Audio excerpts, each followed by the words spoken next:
take a look at our top selections.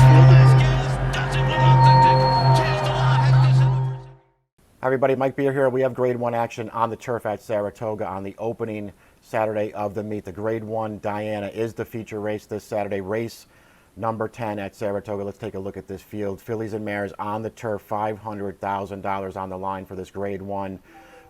Pretty strong field of 8 fillies or mares in this race. This is a very competitive race. Several of these horses already winners at the Grade 1 level. A really interesting matchup, and obviously this is a field when you're talking Grade 1 turf races at Saratoga, and in particular the Diana. This race is headlined by Chad Brown. He's won the last 5 Dianas. He's looking for 6 in a row on Saturday. He has 2 runners in this field, the number 2 Pocket Square, trained by Chad Brown, as well as the number 7 Lamista.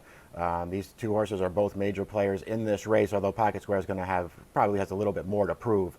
But there are 2 very talented fillies, and Chad tends to point for this race. These are the 2 that he's pointed for the Diana. I expect them to be very, very tough in this race, but it is a very well-matched field. It feels like a lot of different horses can win here. Trips might actually turn out to be the major sticking point when push comes to shove in here, because a lot of horses can win here. So it might just come down to who gets the best trip in the race. Let's take a look at the Timeform US Pace Projector.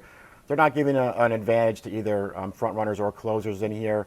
They do have the number 6 in this race out there on the early lead. That's Summer Romance, one of the 2 Godolphin runners in this field for trainer Charlie Appleby. Listen, this is a horse who made her stateside debut last time in the Grade 1 Just a Game. Put her right on the lead. She was there and brought them all the way down inside the 8th pole before her stablemate Altica came and ran her down. But this filly ran very, very well on the lead in the Just a Game most recently. That was a 1-turn mile. She's going to stretch out to a 1 1/8 here, around 2 turns. Shouldn't be a problem for her based on her prior form. Her most recent start before they shipped her over here over the winter in Dubai was a Group 2 race at a 1 1/8. She went right to the front. She wired that field. She had no problem getting the distance that day, although it was a relatively slow pace in that Balanchine Stakes. So, see what she does. Expect her to be out there on or near the early lead in this race. Probably goes right to the front in here. They have the number 4 Vigilante's Way within hailing distance of her at the pace call. I guess that's possible. Vigilante's Way is a very tactical horse. She feels like one of the horses in here who is stepping up quite a bit in class and might have to improve. But Vigilante's Way, if nothing else, ran pretty well 2 starts back when trying to chase down recent New York winner Mean Mary on a very slow pace and finishing actually a very good second at Pimlico. And then she came back and won a pretty strong Grade 3 race at Monmouth last time. It wasn't, a field of this quality, obviously, but it was a good field for a Grade 3. She overcame an outside post and beat that field pretty handily. So this filly feels like, if nothing else, she comes into the Diana stepping up in class in the best form of her career. And what more could you ask for from a horse like her, trained by Shug McGahee? So I wouldn't, totally discount her chances, especially if she falls into that kind of a trip.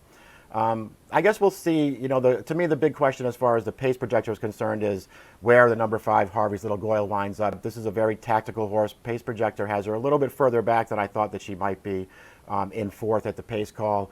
We'll see. She can certainly run that way. She can run a little bit closer to the pace if you want her to. Very tactical horse. That's really her calling card, Harvey's Little Goyle. Very good horse. Very versatile. You can do whatever you want with her runner in any kind of a race. She shows up. She's a really good horse. Let's take a look at this field.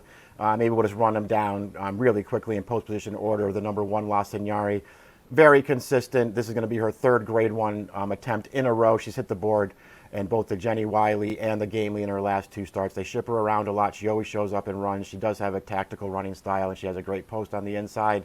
The question is La Signari good enough to beat this field? I would say so far, based on what she's done stateside, she's not. But she's pretty good, and she could get the right trip in this race. I felt like she would have to improve and maybe catch some breaks to beat this field, but we'll see what happens with her. Pocket Square, a little bit of a wild card for Chad Brown.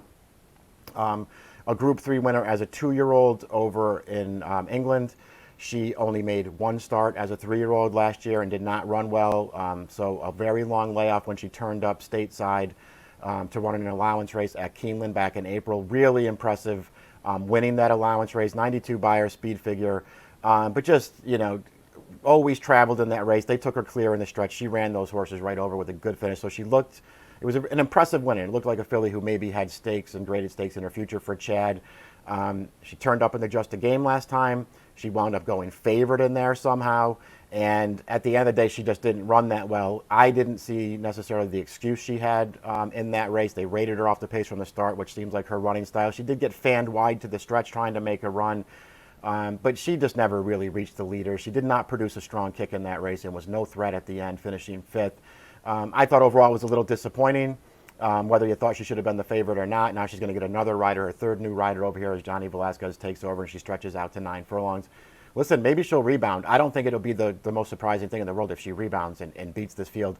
I just thought she was a little hard to take now because she really did not run well in the Just a Game, and I'm not sure what her excuse would be if it is that she, couldn't run with Lasix. Well, then she can't run with Lasix in this race either. Maybe she wants firm turf. The turf was not firm on Belmont Stakes Day for the Just a Game, so maybe you could just say that she's over here because she wants firm turf, and it'll make a difference in here. Won't be surprised if it does. I'm betting someone else in the race. Right next door to her is Magic Attitude. I thought Magic Attitude could be interested in here. She's another horse. Maybe you want to give her the ground excuse. The New York last time at 1.25 miles, over yielding turf, and she just didn't produce any kind of a run in that race. And it's the first time since she arrived stateside, and she arrived stateside with good form as well. That's the first time that she really didn't make any kind of an impact in her races. She turned up last year as a 3-year-old. Right off of the ship over here and won the Grade 1 Belmont Oaks with a really strong kick through the stretch going 1.25 miles. Third behind Harvey's Little Goyle in the QE2 Cup at the end of last year. She ran fine in that race, never really made any late inroads, but she ran okay in that race. A layoff, came back, she was never in a comfortable position in the Hillsborough off the layoff going 1.125 miles. Down at Tampa. I would, give her a pass for that race. She didn't run horribly in there, but she didn't even run as poorly as it looks on paper. She never got herself into a comfortable position that day and didn't kick, but she bounced back in the Sheep's Head Bay in her next start. We're going to take a look at that race right now. This is the good Magic Attitude, and this is a distance of ground too. It could be argued that she's just better going longer. That's certainly a possibility, but they just rated her back on hold, saving ground in this race. Came in out to the stretch and just came with a strong finish down the outside. Ran right over the leaders, clear in the final 16th, much the best in this race, new top figure. Again, she came back in the New York last time and didn't fire over yielding turf. Maybe she gets firmer ground this time. I think 1.125 miles, you could argue it's too short for her. I think it's going to be okay for her. I think she's a real bounce back candidate in this Diana, and I would not dismiss her chances in this race. I think Magic Attitude's a player in here. We already talked about Vigilante's Way a little bit. She's improving all the time, and they're stepping up here. Which could be a very good sign for her, for a very good trainer. We'll see if she takes another step forward and can beat this field. Harvey's Little Goyle is just a major contender in this race. You can just go through her running lines from the start of her career right up until now.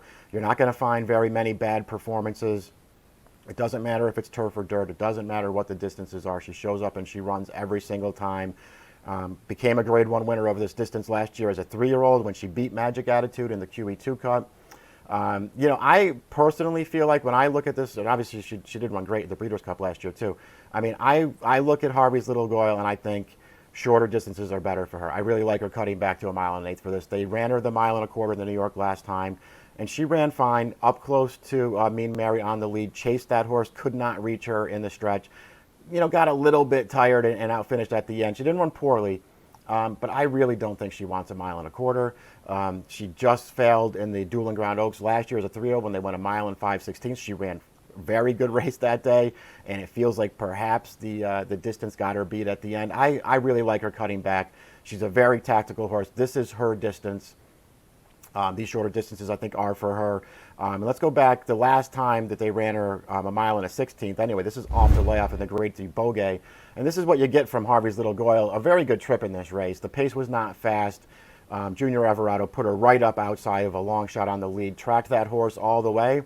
She had some horses come up to her outside or on the turn to sort of force her hand a little bit and make her go. But she just went with that run, took that race over, drove clear in the final furlongs there, and gamely denied. That's Lamista running at her in second there, who's also back in this field, denied that horse to the wire. A really good performance. That's what you get from Harvey's Little Goyle most of the time. I like her cutting back for this race. I think she's going to be tough to beat. Summer Romance, we touched on. She's going to be on the lead in here. She's a very dangerous horse with that running style. The 1.8 miles should not be a problem for her. And Lamista, who we just saw in that Harvey's Little Goyle replay, she ran great in that race. She was a Group 2 winner over in Ireland last year before she shipped over here. That race, that Bogey we just looked at, was off the layoff, her stateside debut for Chad Brown. She ran great in there. You could, perhaps argue that she didn't get as good a trip as Harvey's Little Goyle did just because she was behind that horse. But this horse got a great trip in that race. Irad Ortiz rode her perfectly, put her right over behind Harvey's Little Goyle and the long shot leader, Platinum Painter, on the lead, sat right in behind them, followed Harvey's Little Goyle to the stretch, took her shot, could not get by at the end, but she ran a very good race that day. The mile and eighth is supposed to be no problem for her. I suspect she's going to be very tough in this race. If Chad runs her here looking for his sixth Diana in a row. This filly's going to be tough in here. I still feel like I prefer Harvey's Little Goyle to her, but I won't be surprised if this horse could turn the tables.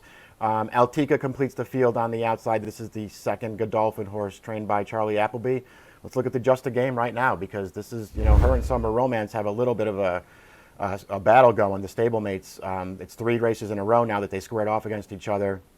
And it's Altica who's won 2 of the 3, including this Just a Game that we're looking at.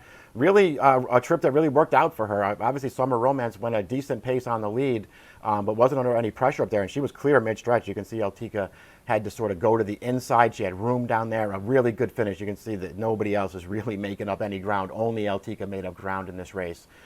So you have to give her extra credit for that. A really good performance and a triple-digit buyer. I don't worry about her stretching out to a mile and eighth. When Summer Romance beat her at this distance over the winter in Dubai, that was a super slow pace. Altica was off of it and then trying to rally through the stretch. She really had no shot in there.